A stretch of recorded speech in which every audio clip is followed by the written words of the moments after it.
Israel Hamas संघर्ष, मिस्र के राष्ट्रपति को पीएम मोदी का फोन, क्या संतुलन साधना चाहता है Bharat. BBC news Hindi. BBC news Hindi. Israel Hamas संघर्ष, मिस्र के राष्ट्रपति को पीएम मोदी का फोन, क्या संतुलन साधना चाहता है भारत। इमेज स्रोत PIB। इमेज कैप्शन, प्रधानमंत्री नरेंद्र मोदी ने मिस्र के राष्ट्रपति अब्दुल फताह अल सीसी को फोन किया और इसराइल हमास संघर्ष पर चर्चा की। फाइल तस्वीर में ऑथर दिलनवाज पाशा, पदनाम बीबीसी संवाददाता।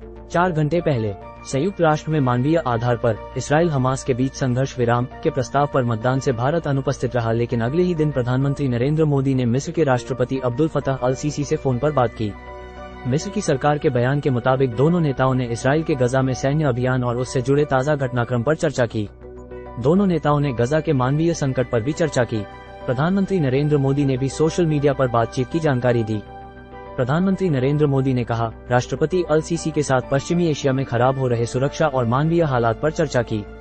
हमने आतंकवाद, हिंसा और आम लोगों की जानों के नुकसान को लेकर चर्चा की। हम शांति और स्थिरता की शीघ्र बहाली और मानवीय सहायता की सुविधा की जरूरत पर सहमत हुए। छोड़कर ये भी पढ़ें, आगे बढ़ें। इसराइल पर तुर्की के राष्ट्रपति एर्दोआन ने अपना तेवर अचानक क्यों बदला। तुर्की के राष्ट्रपति एर्दोआन ने इसराइल को लेकर क्या बदल लिया है अपना रवैया। इसराइल हमास संघर्ष, भारत ने यूएन में नहीं दिया वोट, प्रियंका गांधी और ओवैसी समेत विपक्ष ने उठाए सवाल। हमास और अल-कास्म ब्रिगेड का मीडिया नेटवर्क और टेलीग्राम का इस्तेमाल। समाप्त। इमेज स्रोत AP। संतुलन बनाने की कोशिश। हमास ने 7 अक्टूबर को इसराइल पर हमला किया था, जिसमें 1400 से अधिक लोग मारे गए थे।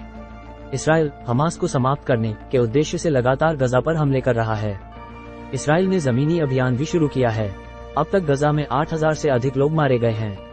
दोनों नेताओं ने मौजूदा संघर्ष की गंभीरता और इसके क्षेत्र पर पड़ने वाले प्रभाव को लेकर भी चर्चा की है। भारत शुक्रवार को संयुक्त राष्ट्र में हुए मतदान से दूर रहा था।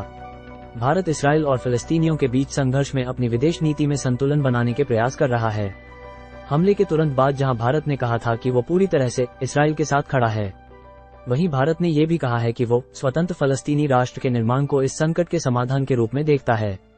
सुरक्षा परिषद में मतदान से दूर रहने के बाद मिस्र के राष्ट्रपति से पीएम मोदी के फोन कॉल को संतुलन बनाने के इसी प्रयास के रूप में भी देखा जा रहा है।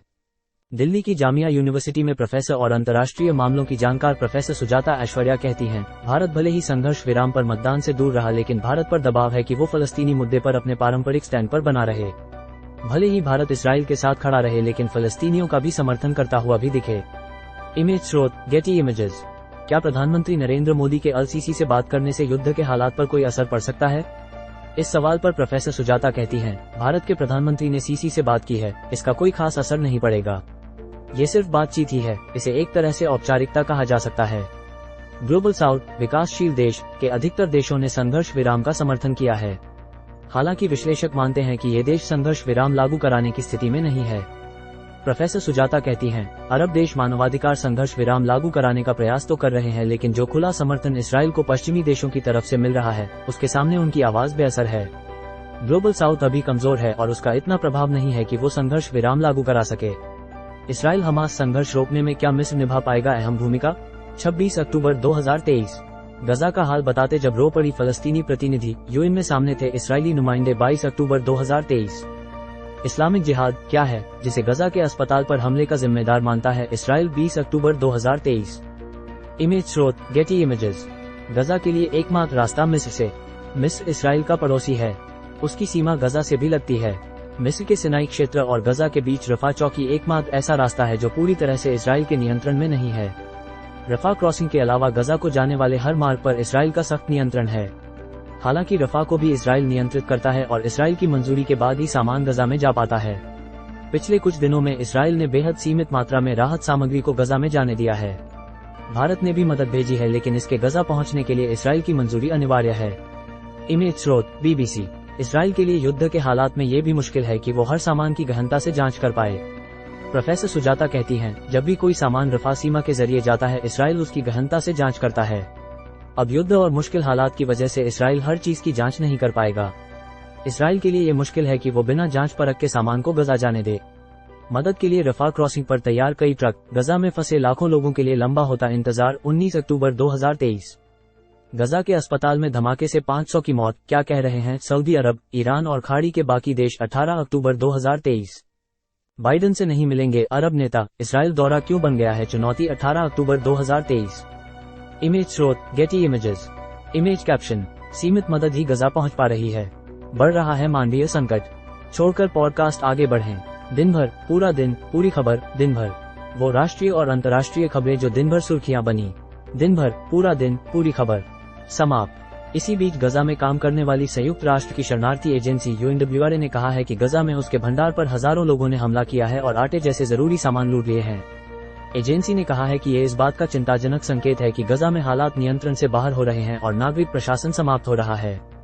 इससे पहले इंटरनेशनल रेड क्रॉस ने चेताया था कि गजा में मानवीय मदद मुहैया करा पाना इस समय संभव नहीं हो पा रहा है। ICRC ने इसे विनाशकारी विफलता कहा है। ICRC ने कहा है कि गजा में मानवीय त्रासदी बर्दाश्त से बाहर हो रही है और इसे तुरंत रोका जाना चाहिए। वहीं एक वीडियो बयान में इस्राएल के सैन्य प्रवक्ता डैनियल हगारी ने कहा है कि मिस्र और संयुक्त राष्ट्र गजा के लिए राहत को बढ़ाएंगे। हालांकि उन्होंने ये नहीं बताया है कि कितनी राहत सामग्री को गजा में जाने दिया जाएगा। इस्राएल ने उत्तरी गजा में रह रहे सभी आम नागरिकों से इलाका छोड़ने के लिए भी कहा है। गजा में अब तक 8,000 से अधिक लोग मारे जा चुके हैं। गंभीर रूप से घायल लोगों को चिकित्सीय सहायता की जरूरत है, लेकिन गजा की स्वास्थ्य सेवाएं ढह रही हैं। गजा पर जमीनी हमले से इस्राएल क्या हासिल कर पाएगा? 14 अक्टूबर 2023। हमास ने इस्राएल पर अपने हमले का नाम क्यों रखा? Operation Alexa. जानिए इसकी पूरी कहानी। 12 अक्टूबर 2023। मोसाद ने क्या मिस्र की चेतावनी को गंभीरता से नहीं लिया? अमेरिकी कांग्रेस की समिति ने क्या बताया? 12 अक्टूबर 2023। इमेज स्रोत रॉयटर्स। मिस्र का इस्राएल पर कितना दबाव? गजा के लिए मदद भेजने का एकमात्र रास्ता मिस्र के पास है। ICRC और विश्व स्वास्थ्य संगठन के राहत सामान से भरे दर्जनों विमान मिस्र के सिनाई में स्थित अल अरीश एयरपोर्ट पहुंचे हैं। ये एयरपोर्ट रफा क्रॉसिंग से करीब 28 मील दूर है। अभी तक गजा में जो भी सीमित मदद पहुंची है वह रफा के रास्ते ही आई है। मिस्र चाहता है कि रफा के रास्ते राहत सामग्री गजा जाती रहे। प्रोफेसर सुजाता कहती हैं, मिस्र इस्राएल के ऊपर ये दबाव बनाकर रख सकता है कि हमें इस मानवीय त्रासदी को रोकना ही है, राहत सामग्री, दवाएं, खाद्य सामग्री भेजनी ही है। हालांकि मौजूदा परिस्थितियों में मिस्र इस हालत में नहीं है कि वो इस्राएल को अपनी बात मानने के लिए मजबूर कर सके। प्रोफेसर सुजाता कहती हैं, मिस्र सिनाई में गजा के साथ बड़ा बॉर्डर साझा करता है, लेकिन ये भी सच है कि मिस्र अभी एक मजबूत राष्ट्र नहीं है। अभी वहाँ के संस्थान इतने मजबूत नहीं हैं, वहाँ लोकतंत्र नहीं है, सैन्य शासन है। इमेज स्रोत BBC। इस्राएल चाहता है कि मिस्र सिनाई क्षेत्र को गजा के लोगों के लिए खोले और यहाँ लोगों के रहने के लिए टेंट लगाए जा सकें।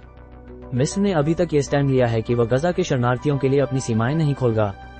इसकी वजह बताते हुए प्रोफेसर सुजाता कहती हैं, अरब लोगों को निकबा याद है, उन्होंने पहले भी पलायन किया है लेकिन फिर वो वापस नहीं लौट सके हैं। ऐसे में मिस्र नहीं चाहता है कि गजा के लोग उसकी जमीन पर बसें।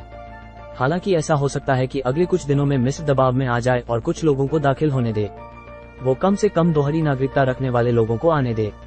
इस्राएल पर हमला करने वाला हमास क्या है? जानिए जरूरी सवालों के जवाब। 10 अक्टूबर 2023। PM मोदी के मिस्र और मस्जिद में जाने पर वहां के मीडिया में क्या कहा जा रहा है? 27 जून 2023। मिस्र की जिस अल हाकिम मस्जिद में गए PM मोदी, उसका भारत से कनेक्शन। 25 जून 2023। इमेज स्रोत Getty images. Image caption, America ने सितंबर 2015 में याह्या सिनवार का नाम अंतर्राष्ट्रीय चरमपंथियों की काली सूची में डाला था। सिनवार हमास के नेता हैं। हमास के साथ मिस्र के जटिल संबंध। गजा पर चरमपंथी समूह हमास का शासन है और उसके साथ मिस्र के रिश्ते जटिल रहे हैं। हमास ईरान को अपना सबसे करीबी सहयोगी मानता है। हमास ने मिस्र के साथ भी बैक चैनल खुले रखे हैं और मिस्र और हमास के बीच अनाधिकारिक संपर्क संभव रहा है। मिस्र भले ही हमास का खुला समर्थक ना हो, लेकिन मिस्र के हमास के साथ अनाधिकारिक संपर्क रहे हैं। ऐसे में मिस्र हमास के साथ वार्ता में अहम भूमिका निभा सकता है। मिस्र की मौजूदा सत्ता के हमास विरोधी होने की एक मुख्य वजह यह है कि हमास मुस्लिम ब्रदरहुड की फलस्तीनी शाखा है। मिस्र के राष्ट्रवादी इस्लामी विद्वान और शिक्षक हसन अली बन्ना ने ही 1928 में मुस्लिम ब्रदरहुड की शुरुआत मिस्र से की थी। धार्मिक और शैक्षणिक संगठन के रूप में शुरू हुए मुस्लिम ब्रदरहुड ने 1930-40 के दशक में अरब देशों में तेजी से अपना प्रभाव बढ़ाया था। इसी समय इसने राजनीतिक और हिंसक स्वरूप भी अख्तियार करना शुरू किया था। 1954 में इस समूह ने मिस्र के तत्कालीन राष्ट्रपति गमाल अब्दुल नासिर की हत्या का नाकाम प्रयास किया था, जिसके बाद मिस्र ने इस पर क्रैकडाउन शुरू किया और 60 और 70 के दशक में ये भूमिगत ही रहा। उस दौर में गजा में हालात अलग थे। 1967 में इसराइल के कब्जे से पहले गजा पर मिस्र का ही नियंत्रण था। इस समय मुस्लिम ब्रदरहुड गजा में सक्रिय रह सकता था। मध्य पूर्व के मामलों के विश्लेषक और सेंटर फॉर इंटरनेशनल स्टडीज से जुड़े डैनियल बेमन ने एक साक्षात्कार में कहा है कि हमास मुस्लिम ब्रदरहुड से निकली कोई अलग शाखा नहीं है, बल्कि ये मुस्लिम ब्रदरहुड से ही पैदा हुआ संगठन है। हालांकि अगले 4 दशकों तक गजा में मुस्लिम ब्रदरहुड या हमास के पास इतनी शक्ति नहीं थी कि वो मिस्र के लिए कोई खतरा हो सके। लेकिन जब 2007 में गजा पर हमास का नियंत्रण हुआ तो ये संगठन ताकतवर हो गया। उस समय मिस्र के तत्कालीन राष्ट्रपति होस्नी मुबारक ने गजा पर हमास के नियंत्रण को अवैध कहा था और इसराइल की सख्त नाकेबंदी का समर्थन किया था। आगे चलकर होस्नी मुबारक को मिस्र में हुई क्रांति के बाद पद से हटा दिया गया। मुस्लिम ब्रदरहुड से जुड़े मोहम्मद मुर्सी मिस्र के राष्ट्रपति बने और गजा के साथ मिस्र के संबंध मजबूत होने की संभावना पैदा हुई। लेकिन मुर्सी को सत्ता में अभी 1 साल 4 दिन ही हुए थे कि अब्दुल फतह अल सीसी ने सैन्य विद्रोह किया और उन्हें पद से हटा दिया। अल सीसी ने मिस्र में मुस्लिम ब्रदरहुड का दमन किया और हमास के खिलाफ बयान दिए, लेकिन सिनाई में इस्लामिक स्टेट के खिलाफ लड़ाई में हमास का सहयोग भी लिया। अल सीसी ने इससे पिछले संघर्षों के दौरान इसराइल और हमास के बीच वार्ता भी करवाए। मिस्र की इसराइल और हमास के बीच मध्यस्थ की भूमिका ने अमेरिका के साथ भी उसके संबंध मजबूत किए। हमास ने मिस्र के लिए सुरक्षा चिंताएं भी पैदा की हैं। हमास ने मिस्र और गजा के बीच कई गुप्त सुरंगें बनाई जिनका इस्तेमाल गजा में सामान लाने के लिए किया गया। मोदी अमेरिका के बाद करेंगे मिस्र का दौरा, अल सीसी का देश भारत के लिए क्यों है अहम। 17 जून 2023। इस मुल्क में पुलिस और अपराधी कैसे समलैंगिकों को बना रहे हैं निशाना। 3 फरवरी 2023। प्राचीन मिस्र की ममी में मिला सोने का दिल, जीव और दर्जनों अमूल्य तावीज। 27 जनवरी 2023। इमेज स्रोत गेटी इमेजेस। इमेज कैप्शन, मिस्र के राष्ट्रपति अब्दुल फतह अल सीसी। दुविधा में फंसा है मिस्र। मिस्र इस समय दुविधा में है। एक तरफ उसके अपने सुरक्षा हित हैं और दूसरी तरफ फिलिस्तीनियों को नजरअंदाज न करने का मानवीय दबाव भी है। मिस्र में लोग फिलिस्तीनियों के समर्थन में उतरे हैं। मिस्र के आम लोग नहीं चाहते कि गजा के लोग मारे जाएं। ऐसे में मिस्र की सरकार पर यह दबाव भी होगा कि वो अपने देश के लोगों की सुने। लेकिन हमास के साथ उसके रिश्ते जटिल रहे हैं। अगर वो फिलिस्तीनियों के लिए अपने बॉर्डर खोलता है तो ये आशंका है कि ये लोग वापस ना जा पाएं। इसके अलावा हमास से जुड़े लोगों के दाखिल हो जाने का खतरा भी है।